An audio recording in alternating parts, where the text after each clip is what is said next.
ya. Keren Pak. Rekan peserta webinar ya, dan webinar posisi ya, Hari Guru Nasional.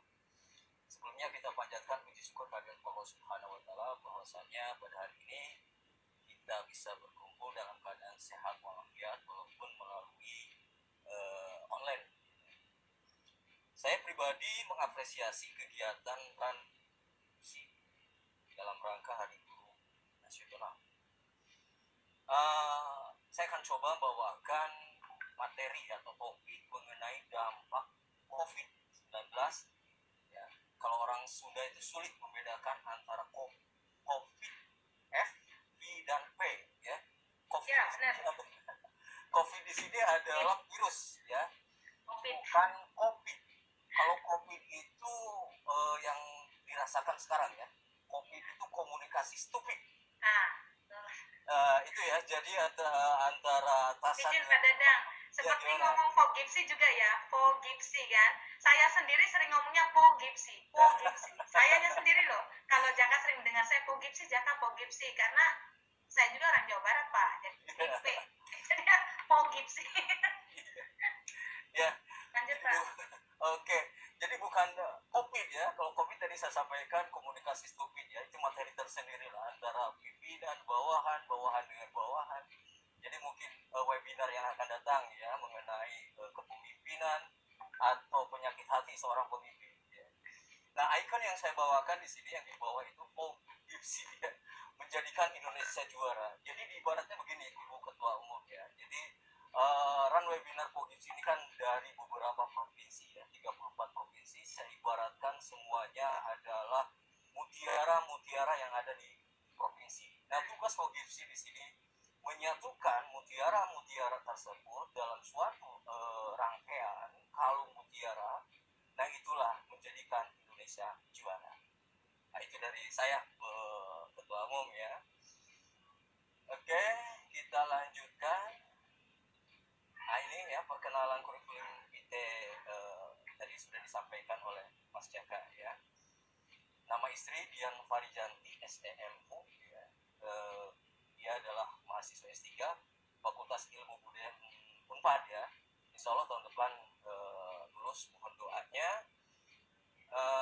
Berikutnya anak saya dia Pitaloka Hardianti CFH, CMFH, CMMI, CSTPI, CPI. Itu gelar non akademik ya. Dan yang kedua Adrian Maulana. Berikutnya pengabdian kepada masyarakat. Saya pernah menjadi anggota tim pemberian penghargaan kepada pegawai negeri sipil di lingkungan pemerintah Kabupaten Kuningan, Jawa Barat 3 tahun berturut-turut ya, 2017, 2018 dan 2019 ya. Nggak tahu nih 2020 apa pengaruh COVID dilaksanakan atau tidak, atau mungkin saya tidak dipakai lagi. Itu dampak COVID ya bagi pribadi gitu ya. Berikutnya ketua tim seleksi penjaringan pegawai perumda BPR Kuningan tahun 2019. Itu kurikulum kita saya singkat.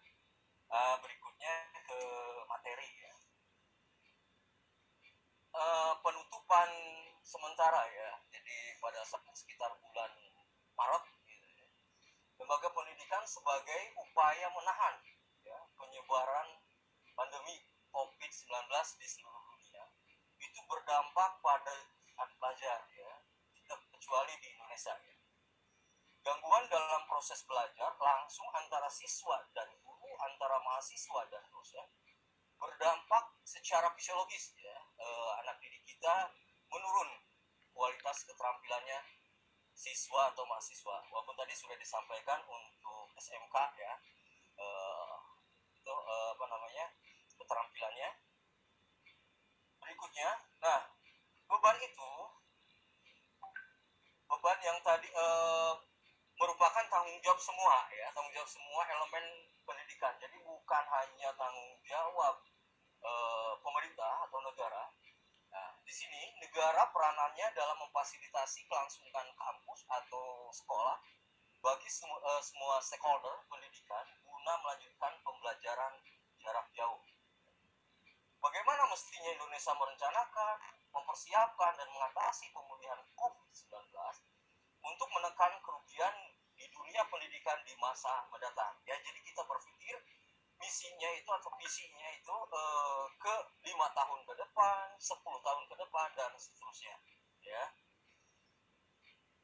Berikutnya, rumitnya penanganan wabah COVID-19 membuat para pimpinan atau pemimpin dunia menerapkan kebijakan yang terkadang kontroversi atau super ketat untuk memutus mata rantai penyebaran COVID-19. Ya. Salah satunya dengan social distancing, ya, menjadi pilihan berat bagi setiap negara dalam menerapkan kebijakan untuk mencegah penyebaran COVID tersebut. Karena kebijakan ini berdampak negatif terhadap segala aspek kehidupan, ya, terutama aspek ekonomi. Pembatasan interaksi sosial masyarakat dapat menghambat laju pertumbuhan dan kemajuan dalam berbagai bidang kehidupan. Namun tidak ada pilihan lain, ya, karena cara ini adalah yang paling efektif. Lihat, jadi paling efektif. Kebijakan social distancing berakibat fatal terhadap roda kehidupan manusia, terutama masalah ekonomi yang paling terasa dampak. Karena hal ini menyentuh berbagai lapisan masyarakat. Ya. Berbeda dengan krisis ekonomi tahun 98, itu dunia pendidikan masih bisa kaya, ya. Terutama kalau di bidang ekonomi adalah UKM. Ya. Tetapi sekarang, ya, semua sektor ekonomi termasuk pendidikan juga terkena dampaknya. Jadi tersendatnya laju ekonomi mengakibatkan tertutupnya kebutuhan primer, ya, kebutuhan pokok manusia untuk memenuhinya, karena negara akan sangat terbebani kalau menanggung semua kebutuhan pokok setiap penduduknya. Jadi kita hanya bisa mendoakan kepada masyarakat yang terkena dampak COVID,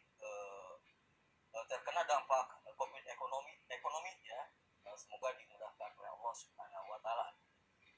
Jadi tak terkecuali bidang pendidikan ikut juga dampak kebijakan itu, ya, yang mendadak dengan meliburkan atau memindahkan proses pembelajaran dari kampus atau sekolah menjadi di rumah, membuat panik, ya. Berbagai macam pihak itu panik, ya. Ketidaksiapan kampus, ya, melaksanakan pembelajaran daring menjadi faktor utama kekacauan. Tetapi sebetulnya di Fakultas Ekonomi, ya, kebijakan pembelajaran jarak jauh itu sudah ada di tahun akademik 2016-2017, ya. Jadi kebijakan di Fakultas Ekonomi bahwa perkuliahan itu 14 pertemuan.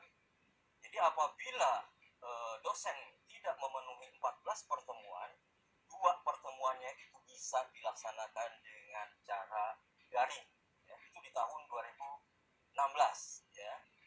Nah, akan tetapi pada saat 2016 tidak terdeteksi masalah, ya. Kenapa? Karena pembelajarannya mahasiswa tetap ada di kampus atau di ruang kelas, tetapi dosennya ada di rumah atau di luar kampus. Nah, permasalahannya sekarang mahasiswanya di rumah, dosennya juga di rumah. Nah, itulah permasalahan yang ada. Ya. Oke, nah, prinsip kebijakan pendidikan di masa pandemi COVID-19 itu yang paling penting adalah kesehatan dan keselamatan